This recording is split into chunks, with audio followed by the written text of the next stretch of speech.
I was so excited for our vacation, but my boyfriend just confessed to cheating on me last night. I want to believe it was a one-time mistake and enjoy our trip together, but I don't know how. I, 30 female, have been in a seemingly happy relationship for a little over 3 years. My boyfriend, 32 male, is wonderful. We have lived together for about 2 years, rarely ever argue, we have so much in common and honestly he is my best friend. I love him and know that I want to marry this man. He flew to his hometown yesterday. I flew down this morning and we are both catching a plane in the morning to go on vacation together for 6 days with 2 other friends of ours. Everything is paid for and cancellations are not possible this last minute. I've been in our hotel room bawling my eyes out and dry heaving for the past 2 hours. I Ubered from the airport and when he came down to help me with my bags I immediately knew something was wrong. He looked like hell and was visibly nervous. Once we got into the hotel room he started tearing up and told me he had something to tell me, that he knows I'm going to leave him but he can't keep a secret like that from me. He explained how he and a few of his childhood friends all went to a bar and he ran into a girl he went to college with. They never made love but did go on a few dates almost 7 years ago.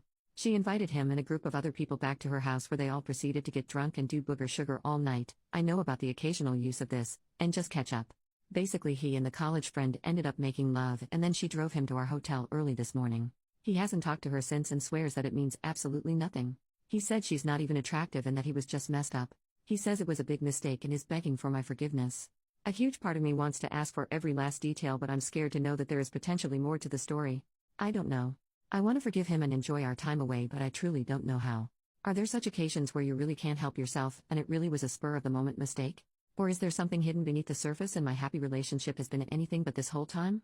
Update: after basically begging him he told me the name of the girl and reached out to her.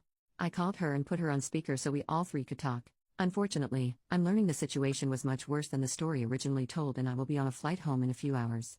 This other girl is not unattractive. The lovemaking was not protected. He and her had been flirty the entire 3 hours before they finally made love. Hand-holding, sitting on his lap, making out a lot. He went down on her and basically the lovemaking lasted quite a while with various things being done. Not like the coked out unpleasant quickie I was told about. I feel like I want to die. Second update: first I would just like to say thank you to everyone who has commented or messaged me. I appreciate all the kind messages, words of advice and even some of the more harsher messages and comments. You guys have helped more than you could imagine. I flew home this morning, took a nap, packed some of my things, took our cat and am staying with a friend for the 6 days he's away. He didn't want to go on the trip but I insisted. I told him if he has ever loved me, to please give me the time and space I deserve. Unfortunately, our relationship is broken beyond repair. The reasoning behind why he cheated doesn't matter because the fact remains that he did. That in all of our time together I've never even considered or wondered about another man and the first chance he got, he chose to have unsafe lovemaking with someone else. I believe that he loves me, quite possibly is sorry. I don't however believe that he has any respect for me or our life together. I don't know that I'd ever forgive him or trust him again. No respect and no trust means no relationship. We do have a shared life so the ending of this relationship is not quite as easy as me packing and leaving and not looking back. We have shared accounts, both of our names on our lease, shared phone plans and car insurance. Basically, the next few weeks are going to be rough. Third update: I have no idea if anyone cares about the outcome of this situation but it is almost cathartic to write it all down so I'm doing it anyway. I finally have a calm moment to sit at my computer and compose a logical thought. Upon me returning home I had very little communication at my request. I had originally planned to spend the week at my friend's home to process this life-altering event but early this afternoon he texted me telling me he was home. Now, some people might think that shows a lot of effort on his part, that he's remorseful and rather than enjoy his vacation he flew home to talk. Perhaps I would feel that way too except I asked for space.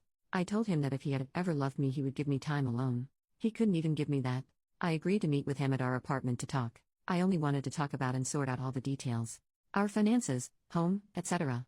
We agreed on paying to break our lease, to stay on the insurance policy and phone plan together for now but unenroll autopay so we're able to make our payments separately. I also asked for him to reimburse me for what I paid towards the vacation from hell. I wanted to wrap things up enough in that moment to where I would have to see and speak to him as little as possible. I know that some communication in the future will be inevitable but right now I can't deal with it. I told him he can stay in our apartment and we have to leave. I packed some more of my things and left. I don't know if he looked upset or if he was crying. I honestly barely heard anything he had to say because I was so enraged at the person in front of me, a complete stranger. I don't know if the past 3 years were all a lie. I don't know if he has cheated before or that he would cheat on me again. All I am sure of is that he was capable of lying and cheating now. I refuse to be another cautionary tale of a woman who loved someone more than herself so she forgave a cheater only to be cheated on again. There is a big difference between guilt and remorse. Final update: thank you to everyone that has commented or reached out after my last 2 posts. I first want to say that I am doing okay. Even after what I am going to say in this post, I'm okay. I'm going to attempt to make this as brief as possible because I can't give this situation any more of my heart or energy. But it will most likely be long. Here we go. I am all moved out of the apartment, my things going into storage because I am still staying in my friend's home for the time being. This breakup has proved to be financially burdensome, but somehow money has managed to be the least stressful part of this ordeal. It turns out that I never knew the man I shared my life with for the past 3 years. My ex and I ended up having a conversation on the last day of us moving out. He seemed apologetic and sad and asked if we could talk. He said that he loves me, that he will always love me, and he wants us to stay together. He apologized and said he would stop bull crapping, no more lies. I didn't feel the need to have a conversation, but I did have just one question. I asked him why. I never could have imagined in a million years that he would tell me that the reason he cheated was because I miscarried 6 months ago. Especially because of how supportive and loving he was during that period in our lives, I felt blindsided and betrayed. He said that he knows that it was not my fault, that there was nothing I could have done differently, but it had caused him to resent me. That he was angry. He said he knew how this sounded, which is why he never talked to me about it. He didn't want to hurt me, haha. I of course at this point felt sick. My heart hurt in ways I never knew possible. Even the death of my father did not hurt in ways his words and actions were hurting me. Here is this man that I have unconditionally loved and supported for over 3 years. I was his biggest cheerleader in life, encouraged him to be his own person and to still live his own life. I wanted him to be happy. We never went to bed mad at each other, we never called each other names, we never not kissed each other goodnight or goodbye in the morning. Our relationship seemed great, and yet he's telling me for the last 6 months he has resented me, borderline hated me at times. He admitted to downloading Tinder and chatting with women over the last 6 months. He swore that it never became intimate up until the night he cheated, and that was only because they had history. I have no clue if that is true. Honestly, I don't care whether or not it is. The cheating is minimal compared to the words he just spoke. We were both crying, and I handed him my keys for him to turn in.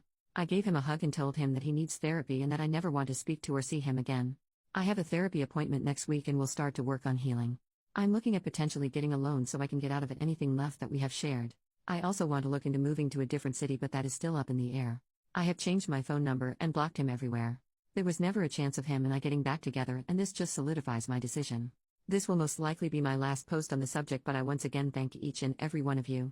The real final update. I thought my last update would really be the last, but a lot has happened in such a short amount of time. I figured I could close this chapter with a neat little bow. First, I want to say thank you to each and every person that commented or messaged from my other post.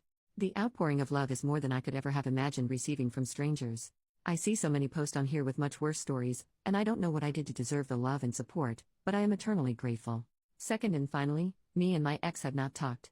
There is absolutely no way for him to reach me directly, as I ended up moving in with a different friend for the time being. He does not know about this. He still thinks I am at friend A's home and communicates with her if there's anything that needs to be said in regards to business matters. She does not allow him to talk about anything personal, and if he does, she does not pass it along. We have zero things connecting us at this point.